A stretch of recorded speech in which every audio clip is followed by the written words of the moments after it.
네, 안녕하세요. 지난 시간에 하던 사회보장제도에 이어서 이번 시간에는 사회불평등을 해결하기 위한 방안 두 번째, 세 번째인 적극적 우대 조치랑 지역 격차 완화 정책 이렇게 두 가지를 다뤄보도록 할 겁니다. 지난 시간에 우리가 배웠었던 사회보장제도 같은 경우에는, 그러니까 사회복지제도 같은 경우에는 사회 계층의 양극화를 해결하는 방법으로서 논의되었던 거잖아요. 이 적극적 우대 조치 같은 경우에는 사회적 소수자에 대한 차별, 그 차별 문제를 해결하기 위해서 논의되었던 방안이라고 생각하시면 됩니다. 사실 적극적 우대 조치가 처음으로 등장한 거는 우리나라는 아니고요. 이거는 미국에서 처음으로 등장하게 되었어요. 여러분, 미국 하면 떠오르는 사회적 소수 집단이 있죠. 바로 그렇죠. 흑인이죠. 흑인 제가 수업 시간에 많이 언급해서 여러분 알고 있겠지만 미국에서는 흑인에 대한 차별이 굉장히 오랜 시간 동안 아주 폭력적인 방법으로 많이 이루어졌어요.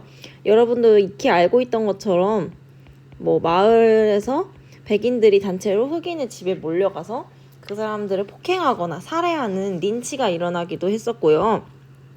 그 다음에 제가 수업 시간에 말씀을 드렸는지 잘 사실 기억이 안 나는데 참정권에 있어서도 제한이 있었어요. 예를 들면 흑인에게는 투표권을 갖기 위해서는 어떤 시험을 통과해야 되는 거죠. 근데 예를 들면 그 시험의 내용이 뭐냐면은 우리로 따지면은 헌법 121조가 뭔지 말하세요. 약간 이런 거예요. 그러니까는 통과하기 굉장히 어려운 시험을 흑인에게 내고 그걸 통과하지 못하면은 참정권을 주지 않는 그런 식의 굉장히 치사한 차별이 많이 이루어졌었는데 그런 차별의 역사가 굉장히 길단 말이죠. 그래서 이러한 흑인들이 받았던 과거의 차별에 대해서 현재 사람들이 보상을 해줘야겠다라는 생각이 들게 된 거죠. 그래서 이 보상을 어떻게 해줬으면 좋겠냐라고 생각을 했을 때 그 방법으로 논의되었던 것이 바로 적극적 우대 조치인 거예요.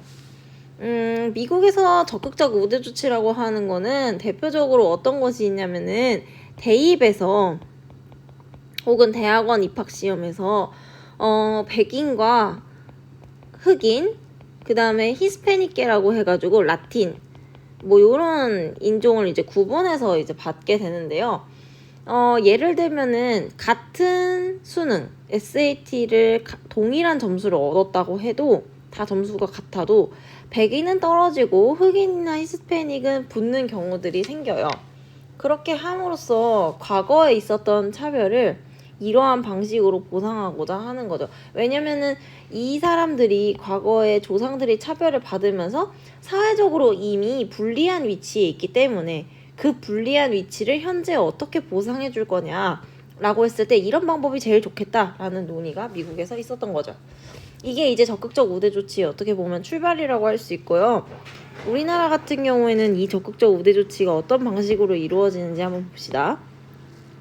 일단 방금 말씀드린 것처럼 적극적 우대 조치는 사회적인 약자에게 다양한 측면에서 직간접적으로 혜택을 제공하는 제도를 말해요. 지금 말씀드렸던 이 대입제도 같은 게 그렇겠죠.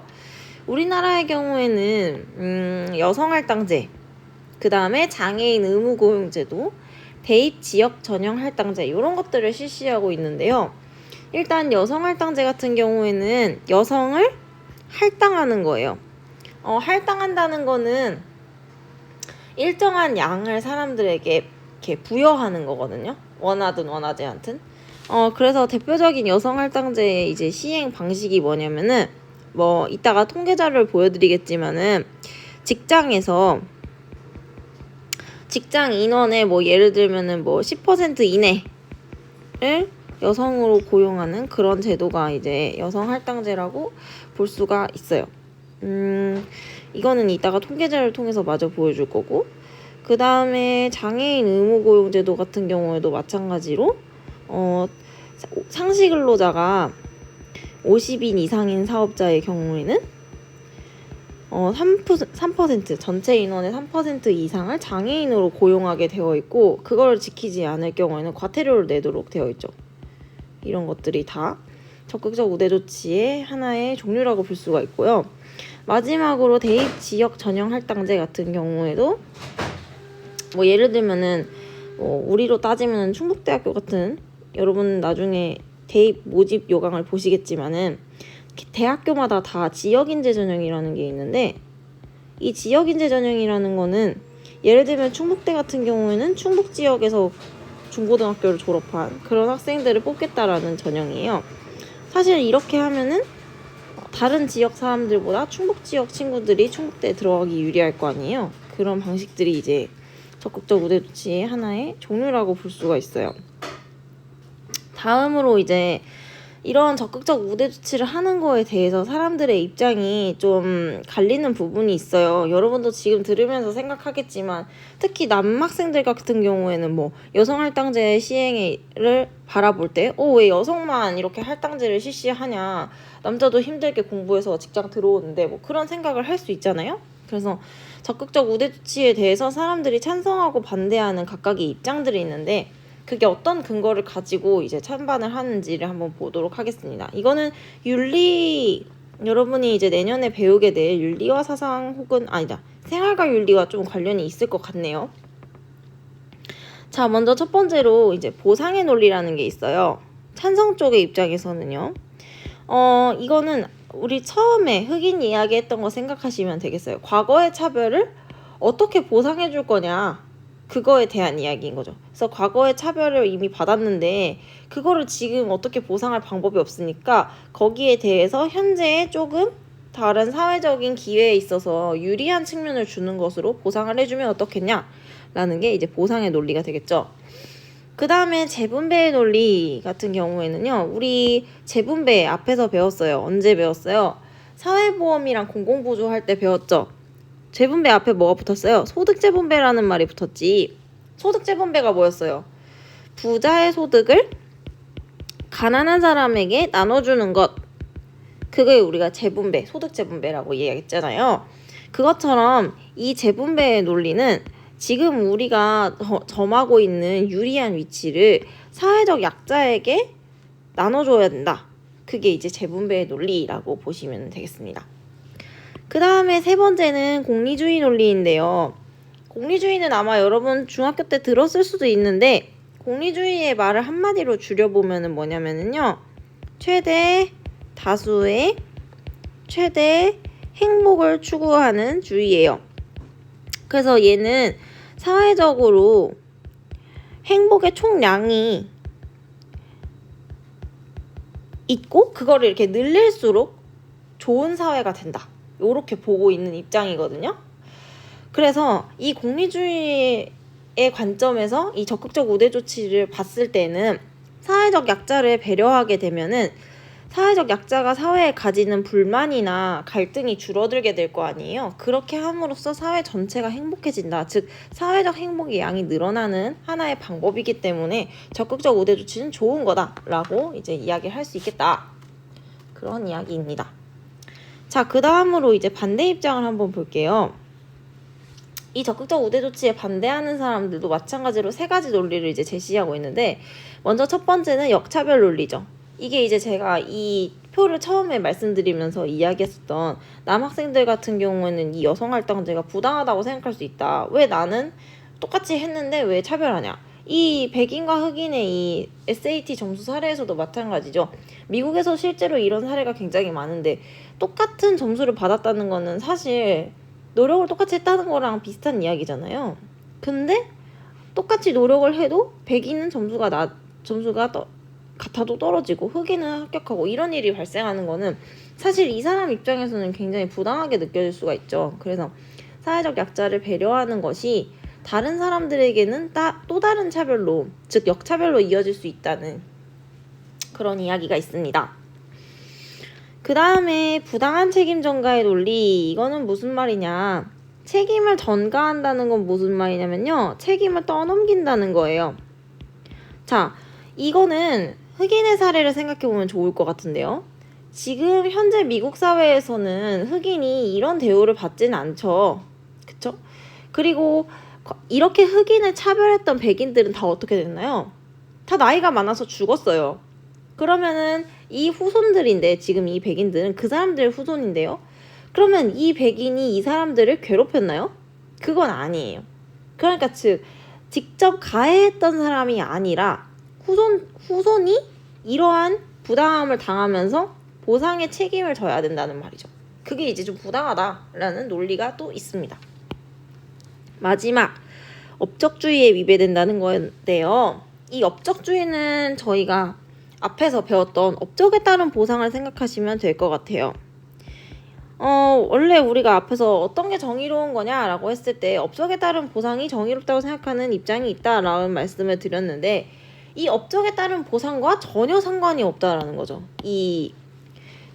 적극적 우대 조치라는 게. 사실은 이 사람들을 업적으로 따지면 성적은 다 똑같단 말이에요. 근데 지금 성취는 다르단 말이죠. 흑인이라는 이유만으로 혹은 히스패닉이라는 이유만으로 똑같은 성취를 냈지만 백인들에 비해서 더 좋은 이제 위치를 점할 수 있는 거잖아요. 그러니까 능력이나 노력이 무시되는 경우가 발생을 하게 되는 거죠. 자, 이제 마지막으로 지역격차 완화 정책을 봅시다. 이거는 지난 시간에 우리 같이 배웠던 공간 불평등을 완화하는 방법이겠죠? 공간 불평등이 뭐라고 했어요? 도시와 농촌 간의 격차라고 말씀을 드렸고, 이 도농 간의 격차라는 것은 이제 경제적인 것에서부터 끝나지 않고 사회적인 것으로까지 이어진다. 예를 들면은 의료에 대한 것까지 이어지게 된다. 문화적인 것도 마찬가지고요. 이런 이야기를 드렸는데, 이것을 어떻게 해소할 것이냐에 대한 내용이 이제 지역격차 완화 정책이라고 보시면 될 것 같아요. 사실 이 내용은 이미 앞에서 다 배웠던 내용이에요. 일단 구체적인 정책을 보면은요, 먼저 첫 번째로 국가의 다양한 기능을 지방으로 분산하는 것이 있는데요. 이 방법으로 가장 많이 하고 있는 게 우리 지역 근처에 있는 바로 공공기관 이전, 혁신도시 만드는 거예요. 그래서 충북 혁신도시 같은 경우에도 다양한 공공기관이 이전해 있죠. 여러분 수능 만드는 교육과정 평가원이라던가, 그 다음에 한국소비자원, 그 다음에 인재개발원. 인재개발원은 뭐 하는 데냐면은 공무원을 채용하는 기관이죠. 뭐 요런 것들이, 이거 말고도 많은 기관들이 이전을 해 있죠. 이런 것들. 그렇게 해서 이 기관에 근무하는 사람들이 이 지역으로 이주를 할 수 있게끔 자연스럽게 유도하는 방식이죠. 그리고 기업이 지방으로 이전하게 될 경우 세금을 깎아주는 법인세가 굉장히 크대요. 제가 알기로는 삼성이 한 해 동안 원래 내던 법인세가, 물론 기업의 이익에 따라 달라집니다만 조 단위라고 들었거든요. 조. 네. 근데 이제 그런 세금을 많이 깎아주면 기업 입장에서는 굉장히 구미가 당기겠죠. 자, 그 다음에 두 번째 정책, 자립형 지역발전 기반을 구축하는 거예요. 그러니까 자립형이라는 거는 스스로 잘 살 수 있게끔 하는 기반을 만들어주는 건데, 대표적인 방식이 우리 전 중간고사 범위에서 나왔던 지역 브랜드를 만들거나 장소 마케팅을 하는 거예요. 그래서 다른 지역의 사람들이 이 지역을 찾아올 수 있게끔, 그리고 마음에 들면 정착도 할 수 있게끔 하는 그런 것들이죠. 자, 지금 했던 내용을 PPT로 한번 정리해 보도록 할게요. 자, 적극적 우대 조치입니다. 대표적인 방식이 이제 여성할당제라고 말씀을 드렸죠. 여성할당제, 지금 이거는 이제 2022년에 여성할당제 목표치였는데요. 예를 들면 여기 군인 간부 같은 경우에는 2017년에 여성이 전체 5.5%였다면 2022년에는 8.8%로 늘리겠다. 뭐 이런 이야기로 볼 수가 있어요. 그 다음에 장애인 의무고용 제도네요. 아까 말씀드렸던 것처럼 상시근로자 50인 이상, 공공기관, 민간기업, 사업장에서는 적용이 되고요. 그 다음에 장애인 의무고용률은 아까 말씀드렸듯이 한 3% 정도로 정해지고 있어요. 자, 대학의 기회균형 선발, 기회균형이라는 거는 그 다음에 농어촌 그리고 사회적 배려자 전형을 포함한 내용이라고 생각하시면 될 것 같아요. 근데 이제 이게 점점 상승을 하고 있다. 뭐 그런 내용입니다. 장애인 의무 고용을 해야 되는데 안 지키는 기업들이 있어요. 이거 영상을 PPT에 넣었었는데 그냥 한번 보시면 될 것 같고. 자, 마지막으로 지역격차 완화 정책이네요. 공간 불평등을 해소하기 위한 방안이라고 말씀드렸고요. 대표적인 방법이 여기 나와 있는 것처럼 혁신도시 만드는 거. 그 다음에 그래서 국토부에서 이제 공공기관을 지방으로 이전했다 성과를 발표했고, 그렇게 해서 어떤 성과가 있었는지를 발표했어요. 뭐 예를 들면은 충북 지역에서는 몇 개 기관이 이전했고 지역 인재는 얼만큼 뽑았으며 주민등록 인구가 얼만큼이 늘어났고 뭐 기업은 몇 개가 왔다 이런 식으로 성과를 발표를 했는데 성과가 나쁘진 않은가 봐요. 저도 사실은 혁신도시에 좀 회의적인 입장이었는데 진천의 혁신도시 커지는 거 보고 그래도 뭐 안 하는 것보다 나은 사업이구나 그런 생각이 좀 들더라고요. 확실히 사람들이 분산되는 효과는 있는 것 같아요. 자, 그 다음에 이제 지역 브랜드 구축과 관련해서 이제 지역 브랜드가 나와 있네요. 음성 지역 브랜드, 여러분이 말씀하셨던 상상대로 음성 이런 것들이 있다. 자, 여기까지 하고요. 고추 축제 같은 것도 해요. 맞아, 이런 거 지역 축제도 수도권에 있는 사람들을 지역으로 부르는 하나의 유인이 되겠죠. 자, 여기까지 하고 이제 다음 시간에는 앞부분 이제 6단원 앞 그리고 4단원 진도 나갔던 부분들 영상으로 다시 한번 탑재해 드리도록 할게요. 고생 많았습니다.